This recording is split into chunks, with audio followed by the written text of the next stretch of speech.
Assalamualaikum warahmatullahi wabarakatuh. Kami dari kelompok 2 kelas hukum Kepahitan dengan dosen pengampu Ibu Rilda Murniati SHMHum dan Ibu Dinda Anazatika SHMH. Di sini kami akan berdiskusi mengenai gugatan lain-lain. Sebelumnya perkenalkan, nama saya Muhammad Taufik Al-Nafi dengan NPM 231-201-1033. Saya Muhammad Zainul Zaki B dengan NPM 231-201-1076.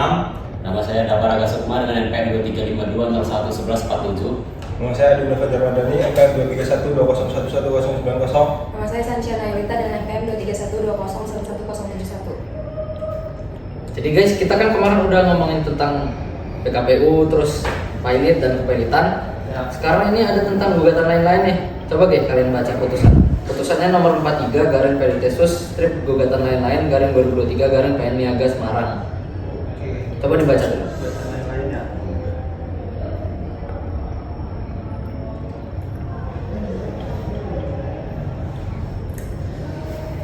Ada yang bisa jelasin nggak kronologinya? Nah, kronologi. Jadi kronologinya itu dari PT Lani Santoso Setiabdi Andri Santoso dan Tani Huryati sebelumnya berada dalam proses penundaan kewajiban pembayaran utang atau PKPU.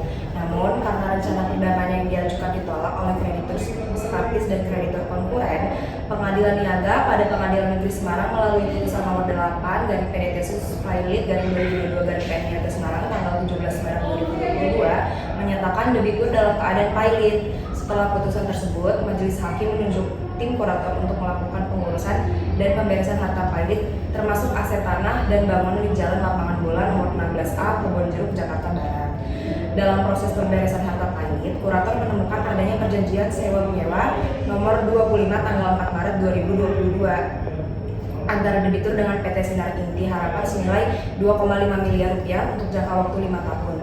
Perjanjian tersebut dibuat saat debitur masih berada dalam masa PKPU tanpa persetujuan dengan pengurus PKPU. Kurator menilai tindakan tersebut melanggar ketentuan Undang-Undang Kepahitan dan merugikan kreditur karena menghambat proses penjualan aset harta pilot. Oleh karena itu, kurator mengajukan gugatan lain-lain agar perjanjian sewa tersebut dinyatakan batal demi hukum. Kronologisnya sudah dijawab. Terus Adi bisa jawab nggak alasan mengajukan permohonan atau gugatannya itu ada atau upaya hukumnya itu, ada yang jelasin nggak alasan? Jadi di tim kurator PT Lani Santoso Setiabdi Andri Santoso dan Lani Haryati dalam pilot mengajukan gugatan lain-lain karena adanya perjanjian sewa menyewa nomor 25 tanggal 4 Maret 2022 yang dibuat saat debitur masih dalam masa PKPU tanpa persetujuan pengurus PKPU. Tindakan tersebut dianggap melanggar pasal 240 ayat 1 UU nomor 37 tahun 2004 tentang kepahitan dan PKPU. Selain itu, setelah debitur dinyatakan pilot, debitur kehilangan hak untuk menguasai dan mengurus harta pilot sebagaimana diatur dalam pasal 24 ayat 1 UU Kepahitan, sehingga pengurus harta pilot menjadi kewenangan kurator. Gugatan ini juga didasarkan pada pasal 41 dan pasal 42 UU Kepahitan mengenai Actio Paulina, yaitu pembatalan perbuatan hukum debitor yang merugikan kreditur. Perjanjian sewa tersebut dianggap merugikan karena objek yang disewakan merupakan aset jaminan kreditur separatis PT Bank Muamalat Tbk dan menghambat proses pemberesan harta pilot. Selain itu, tindakan para tergugat dinilai memenuhi unsur perbuatan melawan hukum berdasarkan pasal 1365 KUHP Perdata karena menimbulkan kerugian terhadap Wedel pilot serta menghambat tugas kurator dalam menjual aset pilot. Jadi biasanya intinya karena sewa menyewa. Iya. Terus ada PMH juga. Iya.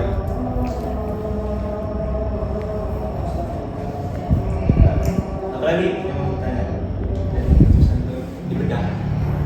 Terus kenapa alasan majelis hakim Pengadilan Niaga atau Mahkamah Agung itu mengabulkan putusan tersebut atau gugatan tersebut?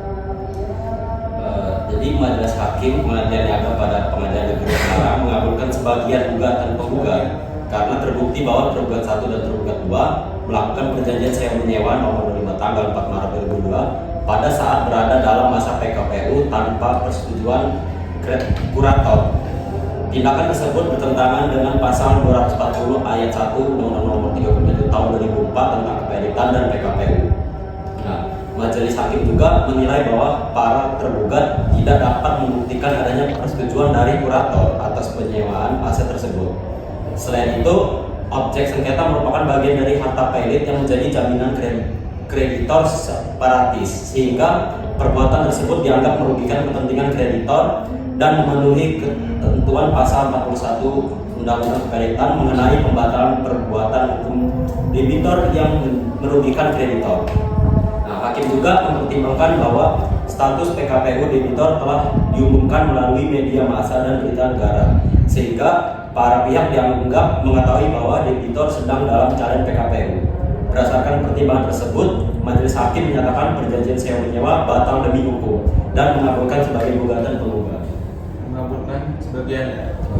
Terus untuk akibat hukumnya gimana? Nah ini untuk akibat hukumnya setelah putusan keluar itu, yang pertama itu ada akibat hukum terhadap debitor. Nah, terhadap debitor itu akibat hukumnya satu, ia kehilangan hak menguasai dan mengurus harta pilot. Yang kedua itu dinyatakan tidak cakap melakukan perbuatan hukum tertentu terkait harta pilotnya. Terus perjanjian yang dibuat dinyatakan batal demi hukum, dan juga mengembalikan uang senilai 2,5 miliar kepada tergugat 4. Nah, juga melakukan pengosongan atas aset tanah dan bangunan sesuai SHM nomor 3191 garing Kebonjeruk. Terus yang terakhir, wajib tunduk pada proses pemberesan harta pilot oleh kurator. Nah, lalu kalau akibat hukum terhadap kreditornya, yang pertama, kepentingan kreditor itu memperoleh perlindungan hukum. Yang kedua, aset yang menjadi objek jaminan kembali dapat dimasukkan dalam proses pemberesan bodel pilot. Terus juga kurator memperoleh kewenangan penuh untuk menjual aset demi pelunasan utang kreditur.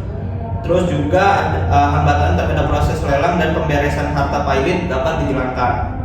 Selanjutnya terhadap pihak ketiganya, yang pertama ada PT Sinar Inti Harapan PT Sinar Inti Harapan, yaitu selaku penyewa. Nah, akibat hukumnya itu hilangnya dasar hukum penguasaan atas objek sewa karena perjanjian sewanya dinyatakan batal demi hukum. Nah, PT Sinar Inti Harapan itu diwajibkan mengosongkan dan menyerahkan kembali objek sewa kepada kurator sebagai bagian dari harta pilot. Terus juga dalam putusan memerintahkan pengembalian uang sewa sebesar 2,5 miliar kepada PT Sinar Inti Harapan. Hal ini menunjukkan bahwa meskipun perjanjiannya dibatalkan, hak pihak penyewa untuk memperoleh pengembalian pembayaran tetap dilindungi.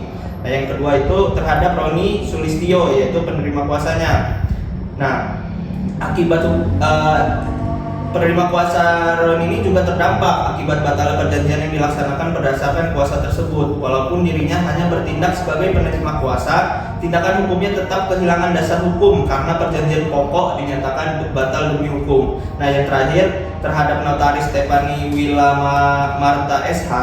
Nah, terhadap notaris akibat hukum itu tidak berupa sanksi langsung, tetapi akta yang dibuat di hadapannya kehilangan kekuatan hukum karena substansi perjanjiannya dinyatakan batal demi hukum. Selain itu, dalam gugatan disebutkan bahwa notaris diduga memasukkan keterangan yang tidak benar ke dalam akta sehingga dianggap turut melakukan perbuatan melawan hukum. Nah, meskipun demikian, dalam konteks perkara ini kedudukan notaris lebih sebagai pihak yang berkaitan dengan lahirnya akta, bukan sebagai pihak utama yang bertanggung jawab terhadap kepilitan. Jadi gitu akibat hukumnya. Menarik juga ya gugatan lain-lain ini. Iya.